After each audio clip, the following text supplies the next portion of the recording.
大家好，我哋係澤點海外，一個關注海外物業嘅資訊平台。喺英國居住，無論你係業主定係租客咧，都需要繳交市政稅嘅。英國嘅市政稅咧由地區政府徵收，稅率不一。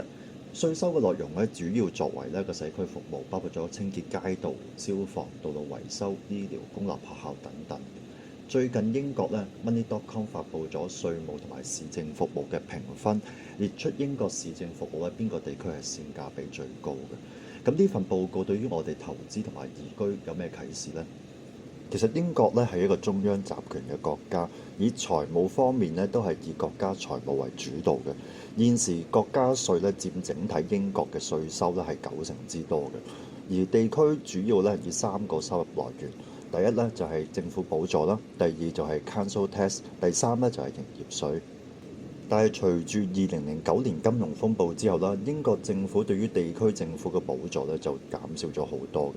對比翻10年同埋19年之間嘅財政年度咧，削減咗38%嘅補助嘅，即係咧360億嘅英鎊咧減少到248億。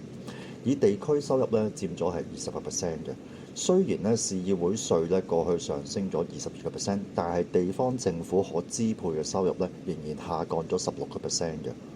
面對呢個緊縮嘅情況啦，形成咗地區嘅經濟惡性咧循環出現。倫敦咧同埋其他地區嘅經濟差距咧逐漸放大，去到2018年，倫敦咧佔整個英格蘭嘅 GDP 比重咧去到24%嘅啦。個別地區譬如 City of London， 人均嘅 GDP 比重咧去到158000英鎊，對比起其他城市嘅差距咧超過10倍以上。唔難理解點解正式脱歐之後咧，約翰遜咧會立即宣布喺預算案裏邊咧通過一項咧1000億嘅英鎊基建設施基金，主要針對咧係中北部嘅地區城市，包括咗曼徹斯特、伯明翰、利物浦、里茲等等。去到2020年2月咧，立即重啟咗英國嘅高鐵嘅項目董事會，加快咗成個 HS2 嘅進度嘅。經濟推動咗城市收入，增加咗人口進入嘅誘因，人口上升，稅率自然增加，地區行政部門咧可以投更多嘅資源咧喺基建同埋社會服務方面，形成咗正向嘅發展。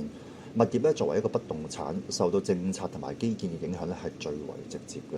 所以咧，如果一個稅收嘅增加同埋減少咧，其實對於一個城市嘅面貌、人口嘅流動同埋土地嘅性質咧，其實有個根本嘅影響嘅。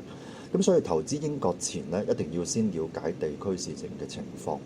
上述嘅研究報告我已經放咗喺呢個連結嘅下邊，大家可以睇下。今日講到呢一度，如果大家喜歡我哋嘅內容咧，記得俾個 like 同埋 share， 俾更多人知道之餘咧，亦都可以收到我哋呢方面嘅製作。下次見。